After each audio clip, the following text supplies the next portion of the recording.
बिना किसी दवा के होगा हर बीमारियों का इलाज। प्राकृतिक विज्ञान अपने आप में सब कुछ समेट कर रखा हुआ है और प्राकृतिक तरीके से हम अपने शरीर के किसी भी अंग की समस्त बीमारियों को दूर कर सकते हैं। ये पद्धति हजारों वर्ष पुरानी है और अब इस पद्धति को बढ़ावा मिलना शुरू हो गया है। अखिल विश्व गायत्री परिवार ने इस प्राकृतिक विज्ञान को जन जन तक पहुंचाने का जन अभियान छेड़ दिया है, जिसके तहत लगातार पूरे भारत में जगह जगह कैंप का आयोजन करके प्राकृतिक विज्ञान की जानकारी दी जा रही है, जिसमें 5 दिवसीय कैंप लगाकर संपूर्ण बीमारियों से निजात पाने के लिए प्राकृतिक रूप से क्या क्या उपचार है उन्हें सिखाया, बताया और आजमाया जाता है। इस कैंप में बहुत सारे लोगों को कई प्रकार की बीमारियों से राहत भी मिलना शुरू हो जाएगा। ऐसे ही कुछ खट्टे मीठे अनुभव देखने और जानने के लिए हमारे ब्यूरो हरिकेश चौरसिया ने इस कैंप में शिरकत किया, जहां पर कई प्रकार की शारीरिक क्रियाओं को देखा और साथ ही कुछ को अपने शरीर पर आजमाया भी।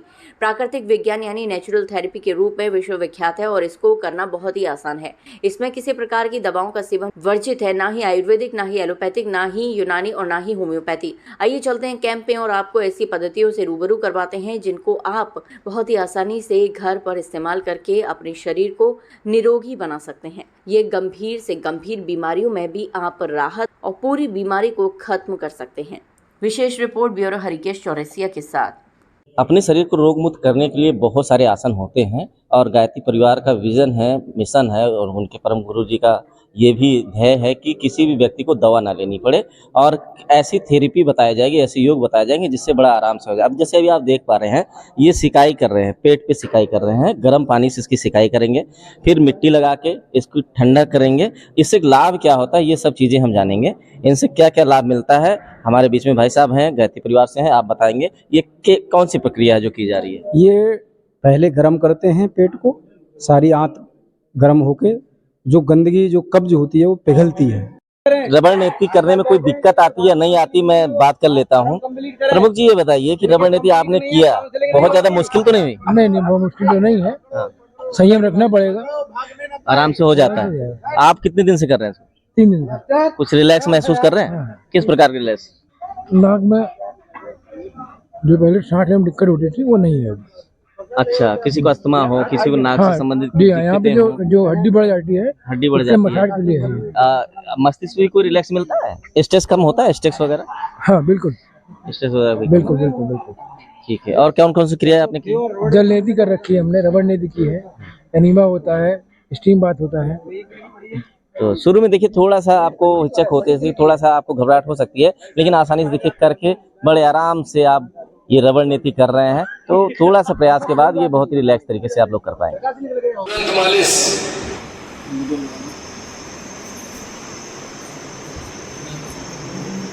चलिए पहुंचिए जल्दी से साइनस सेक के लिए, साइनस सेक के लिए पहुंचो। अब आप एक्सपर्ट हो चुके हो, अब बताने की जरूरत नहीं है।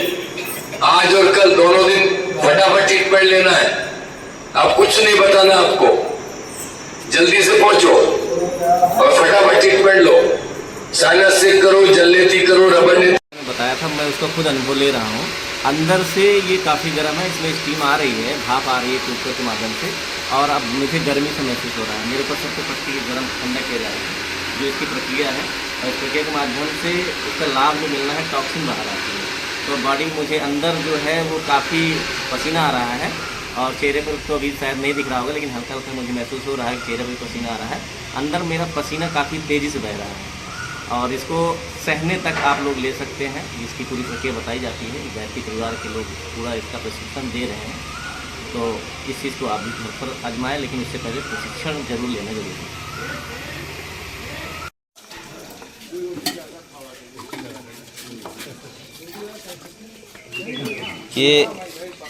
ये जूस है, किस प्रकार का जूस है ये? आम का, कच्चे आम का जूस है। कच्चे आम का जूस बना है, इसको घर पे भी बना सकते हैं? खूब आराम से बना सकते हैं। जब भी ये प्रक्रिया करनी हो शरीर में, तो इस जूस को सेवन करना है जी। आयोजक महोदय जी, ये जो आप जूस पी रहे हैं, इस जूस के बाद क्या प्रक्रिया की जाएगी शरीर पर? ये जूस पिएंगे तो ये ऊपर से हमारे जो है बड़ी आंत छोटी आंत में जाकर के प्रेशर बनाएगा। उसके बाद फिर हम जाएंगे एनीमा के लिए। तो एनीमा एक ऐसी प्रक्रिया है जिसके द्वारा जो ऊपर से दबाव पड़ता है और नीचे से जो है लिक्विड जो है नीम का, नींबू का या और अन्य पदार्थों का घोल बना करके नीचे से जो है रेक्टम के माध्यम से, गुदाद्वार के माध्यम से अंदर जल लिक्विड भरा जाता है। दोनों तरफ से जब प्रेशर बनता है तो छोटी आंत की बड़ी आंतों की सफाई एकदम बाकायदे बहुत अच्छी तरीके से हो जाती है। तो जिससे जो हमारे आंत में गंदगी होती है वो साफ़ हो जाती है। तो आंत से संबंधित, पेट से संबंधित जो भी बीमारियां हैं, तो ये प्रक्रिया रोज करनी पड़ती है या कभी? हाँ, ये प्रक्रिया डेली होती है। लेकिन जैसे सामान्य प्रक्रिया में जब आप शिविर में हैं तो यहाँ प्रतिदिन कर सकते हैं। इसके बाद जब आप घर पे जाएं तो महीने में एक आध बार या हफ्ते में एक आध बार जब आपको समय मिले, तो इसको करने से आपके पेट की सारी गंदगी दूर हो जाती है। जैसे हम सामान्य तौर पर हम अगर अपने जीभ की सफाई पर डे करते हैं, अगर हम एक हफ्ते अपनी जीभ की सफाई ना करें तो आप सोचें क्या स्मेल आएगी, हम आप दूसरे से एक दूसरे से बात नहीं करते। इसी तरह से आंतों की सफाई हम अपने जो है कई वर्ष तक नहीं करते। तो इसलिए जब मौका मिले हमको महीने में एक बार, साल में एक बार, 6 महीने में एक बार या हफ्ते में एक बार अवश्य कर लेना चाहिए। और इसकी प्रक्रिया बहुत ही आसान है, शिविर के माध्यम से पूरी किट दी गई है। घर में यहाँ जैसे लोगों को सिखा दिया जा रहा है, घर में आप आसानी से अपने बाथरूम में, टॉयलेट में, लैट्रिन में, बाथरूम में लगा करके और आसानी से अपने हाथ से खुद आप एनीमा ले सकते हैं। तो 1 गिलास जूस पर्याप्त होता है एनीमा के लिए? हाँ, ये 1 गिलास जूस पर्याप्त होता है। अभी कई क्रम है, कोई लोग 2 गिलास 3 गिलास भी पीते हैं। तो जितना जूस की ज़रूरत हो आप पी सकते हैं। जब आपको पेट भरे उसके बाद आप पानी भी पी सकते हैं 2-3 गिलास। ये जूस तो सिर्फ आपका एनर्जी लेवल मेंटेन करता है, पेट में लिक्विडिटी बढ़ा देता है और जो इसके माध्यम से जो इसके तत्व हैं वो जा कर के पेटों में जो गंदगी चिपकी रहती है उसको एक्टिव कर देते हैं। तो वो सफाई के माध्यम से, पानी के माध्यम से निकल जाता है। जी धन्यवाद। आप पैसे भी है, धन भी है, समय भी है, चरपैया पे पड़े होंगे जाके, लेकिन आज भगवान को तो बुद्धि नहीं दे रहे हैं कि कम से कम जाएं, देखें। लेकिन आज लाइन लगी है तो और फायदा भी नहीं। हमारे बीच में भी हमारे नीरज शुक्ला जी डॉक्टर जी हैं यहाँ के, और वो आए थे। उन्होंने बिल्कुल ये व्यक्त किया कि मैं भी चाहता हूँ कि इससे जुड़ूं और मैं तमाम लोगों को बुखार की तमाम दवा करता हूँ। कभी बुखार बढ़ जाता है, कभी घट जाता है, कभी कुछ, मैं बहुत परेशान हूँ। तो मैं सुना तो मैं यहाँ चल के आया। शायद भाई साहब मदद किए अपने मीडिया के माध्यम से, वीडियो के माध्यम से कि जानकारी हुई तो कुछ लोग चल के आए। तो डॉक्टर साहब ये बताने लगे। तो जैसा आज ये कारगर है, निश्चित तौर पे ये आज की आवश्यकता है और हम चाहते हैं कि ये निरंतर हमारे समाज में सभी लोग मिलजुल कर इसको बढ़ाते रहें और हम सबके साथ साथ समाज के तमाम लोग इसको कहते हैं। खुद उसी तरह एक विद्यार्थी की तरह अनुशासित रह करके उन्होंने इस कैंप को चलाया और पूरी व्यवस्था में तन मन धन से जो है उन्होंने सहयोग किया। उनकी पूरी टीम को माननीय मंत्री जी शिवकांत ओझा जी ने शुरू से ही पूरा अपना आशीर्वाद दिया। तो ये पूरी कैंप को चलाने में उनका बहुत बड़ा सहयोग रहा, सभी टीम का। और सभी हरिद्वार से हमारी आई हुई टीम, अमल खेड़ा से और मथुरा से जो लोग आए मिल करके उन्होंने बहुत अच्छा किया। बहुत बहुत धन्यवाद जी। गुरु जी, आपका विद्यालय आज इस आयोजन में शामिल रहा है। यहाँ उसने कई लोगों को लाभ देने का काम किया है और आप स्वयं मैं देख रहा हूँ कि मिट्टी के पैक को लगा रखे। इसका मतलब 5 दिन का आपने भी यहाँ पर कैंप पूरा किया है। तो कैसा महसूस किया आपने? बहुत आनंद आया। 5 दिन में हमारा भी 2.5 किलो लगभग वजन कम हुआ। और ये विद्यालय की अपनी एक वो है, प्रबंधक जी का भी कहना है कि अच्छे कामों के लिए जब भी कोई आवश्यकता हो, पढ़ाई का नुकसान न हो, से इस विद्यालय का उपयोग सामाजिक कार्यक्रमों में होता रहे तो कहीं कोई दिक्कत नहीं है। उसमें जो भी बिजली पानी को थोड़ा बहुत खर्च भी हो जाता है वो भी विद्यालय साहब स्वीकार करता है। तो ऐसी तो क्या ऐसी उम्मीद है कि आगे भी ऐसे कैंप लगते रहेंगे? अगर ये कैंप लगवाएंगे तो विद्यालय आपका पूरा सहयोग करेगा। विद्यालय स्वयं अपनी तरफ से बनेगा। तो मेरी खबर के माध्यम से आप लोगों को अवगत करा रहा हूँ कि हो सकता है आपको अगले साल जल्दी ही इस कैंप का लाभ मिलने का मौका मिले और इसका सूचना भी आपको हमारे चैनल के माध्यम से मिल जाएगी। देखिए सभी साथियों ने यहाँ पर लिया, आपने भी कैंप किया। आज ये दोपहर में क्या भोजन दिया जा रहा है? ये आज रस है और रसाहार का पूरा दिन है। सभी लोग आज फास्टिंग पे रहेंगे।